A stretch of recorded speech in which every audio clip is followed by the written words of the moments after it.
Do you check the lock, the stove, or the door again and again, even when you know you already did? Do you wash until your hands are raw, or reread a message hunting for a mistake that is not there? Do dark, unwanted thoughts sometimes appear that horrify you and make you question who you really are? Have people told you that you are just a worrier?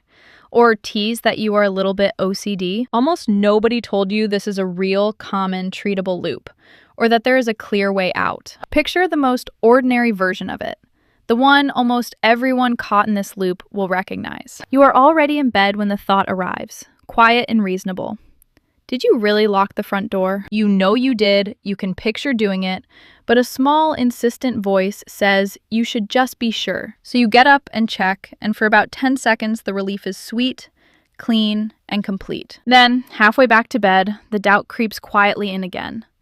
But what if you did not check it properly? You lie there bargaining with yourself, knowing it is irrational, and yet somehow completely unable to let it go. This is not really about a door, and it is not carefulness. It is a loop with a name and a way out. Underneath every different surface, the checking, the washing, the rereading, the pattern is exactly, mechanically, the same. First comes a thought or an image that lands with a jolt of pure dread you cannot simply shake off. Then comes an urgent, desperate need to do something, anything, to make that unbearable feeling go away. So you act, the pressure eases for one short moment, and then it returns a little stronger to begin again. You are not careless, you are not weak, and you are very, very far from the only one living this. What you are describing is not a personality quirk, and it has almost nothing to do with liking things tidy. It is far more common than nearly anyone admits, and it is genuinely, reliably treatable. So tonight, let us walk through what this loop really is, why it traps you, and exactly how you step out. Let us clear up the biggest myth first, because the popular idea gets this condition almost completely backward. When people say they are a little bit OCD, they usually mean they like their books neat or their desk arranged. But real obsessive-compulsive disorder is not a preference, and it is absolutely not about enjoying order or cleanliness. It is one of the most distressing conditions a human mind can carry, and it runs on fear, never on tidiness. At its core, OCD has two parts that lock together into a vicious, self-feeding cycle. The first part is the obsession, an unwanted thought, image, or urge that barges in and triggers intense distress. The second part is the compulsion, the thing you feel forced to do to relieve the dread the obsession created. The obsession asks a terrifying what if,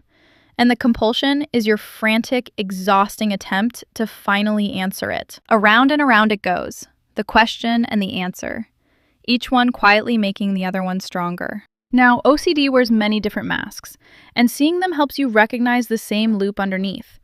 For some people, it is checking, returning again and again to locks, stoves, switches, or the rear view mirror while driving. For others, it is contamination, an overwhelming fear of germs, illness, or dirt that drives endless washing and avoiding. For some, it is symmetry, a need for things to feel just right, even and balanced before they can rest. Each looks completely different from the outside, yet each is the very same engine of dread and relief. But there is one form almost nobody talks about, and its silence causes an enormous amount of suffering. It is sometimes called pure obsession, where the compulsions are hidden, happening invisibly inside your own mind. Here, the obsessions are intrusive thoughts so dark or taboo that people are far too ashamed to ever speak them. They can be violent or sexual or blasphemous, the precise opposite of everything the person actually values. And because there is no visible washing or checking, these people often suffer completely alone for many years. This next part brings so many people to tears of relief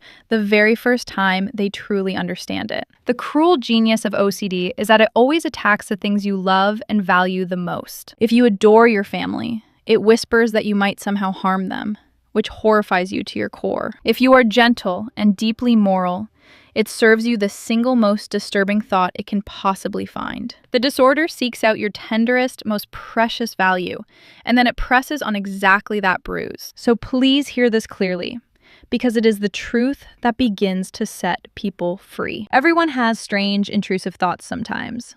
Dark or violent or bizarre little flashes that genuinely mean nothing. A brain without OCD notices the odd thought, shrugs, and lets it drift away like a leaf on a river. But a brain with OCD seizes that same thought and screams, "This is important. This is dangerous. We must act now." The problem was never the thought. It was the alarm. A brain treating a passing thought as a true emergency. And the more you struggle with that thought, analyze it, and fight to push it away, the louder the alarm grows. You are not a dangerous person, and you are not a bad one. You are a caring person with a misfiring alarm. The very fact that the thought horrifies you is the clearest possible proof that it is the opposite of who you are. A person who truly wanted to do harm would not lie awake, terrified and sick that they someday might. Now let us look at why this loop is so brutally hard to simply stop through willpower alone. The whole thing runs on one craving above all else: the unbearable, itching need for absolute certainty. The obsession asks, but what if?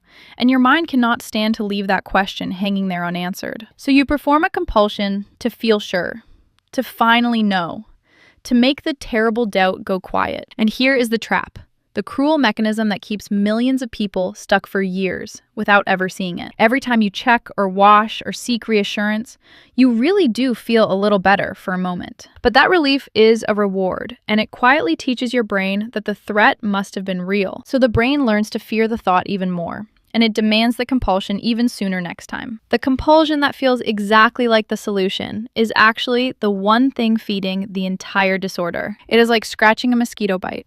The relief lasts seconds, and then the itch returns even fiercer than before. Reassurance behaves the same way, whether you seek it from a search bar, from a partner, or from yourself. Each answer soothes you briefly. Then the doubt mutates into a slightly different question and demands answering again. This is why you can never logic your way out, because certainty is the bait, and the loop has an endless supply. Here is the part I most want you to actually hear, because this loop, however strong it feels, can genuinely be broken. The way out is not winning the argument, and it is not finally reaching the certainty your mind keeps demanding. The way out is learning to let the doubt simply exist, without rushing to answer it. And that is a skill you can build. There is a proven approach designed for exactly this, and a gentle version of it is something you can begin today. The core idea is to allow the anxiety to rise without performing the compulsion, and then let it fall on its own. Because here is the secret your brain has never once let you discover. Anxiety always peaks, and then it comes back down. Every time you gave in before, you fled right before that drop. So you never learned that waiting was safe. So the practice is to feel the urge, name it plainly, and deliberately wait, letting the wave crest and then break. Start small, with a compulsion that feels only mildly hard, rather than the most terrifying one you carry. When the urge to check the lock arrives, try waiting just 10 minutes before you allow yourself to give in. Notice the anxiety climb. Feel how badly it wants you to act, and let yourself simply ride it out. Almost every single time, you will feel it slowly, grudgingly start to fade, entirely on its own, with no compulsion at all. The second move is to change how you relate to the thought by labeling it clearly for what it really is. Instead of asking, "What if this is true?" you practice saying, calmly, "That is just my OCD talking again." You are not arguing with the thought, and you are not obeying it. You are simply naming it and letting it stay. A thought is only a thought, even a loud and ugly one, and it does not actually require you to do anything. Third, gently starve the loop of reassurance, because reassurance is just another compulsion wearing a kinder face. Notice the urge to look it up one more time, or to ask your partner if everything is really truly okay. Then, as an experiment, try not to, and let that question simply sit there unanswered for a little while. It will feel deeply uncomfortable at first, and that discomfort is the exact moment the old loop finally begins to weaken. And fourth, the one that holds all the others together, meet yourself with compassion instead of horror. You did not choose these thoughts, and the fact of having them says nothing bad about the person you are. Speak to yourself the way you would speak to a frightened friend who is bravely facing something very hard. That kindness is not a soft little extra. It is what calms the fear enough for everything else to actually work. One honest note before we close. Because OCD is one condition where good professional guidance genuinely matters. The approach we just walked through is called exposure and response prevention, and it is the established gold standard treatment.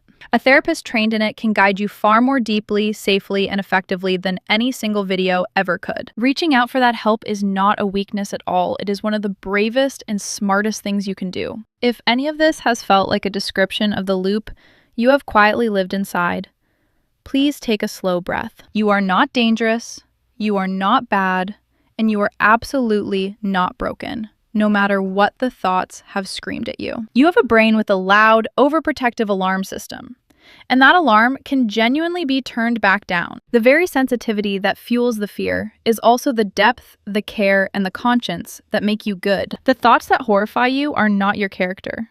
They are the noise. And the real you is the one horrified by them. You do not have to believe every alarm your brain sounds. And you certainly do not have to obey a single one. Every time you let the doubt exist and ride the wave without acting, the loop grows a little bit weaker. And the calm, the freedom, and the quiet you have wanted for so long are genuinely within your reach. So if this loop has been quietly running your life, please reach out to a professional who treats OCD. Bring the patterns you recognize in yourself today, because naming the loop clearly is the very first step out of it. Recovery from this is real, it is common, and so many people have walked all the way out ahead of you. And above all, let go of the belief that these thoughts make you a monster, because they never, ever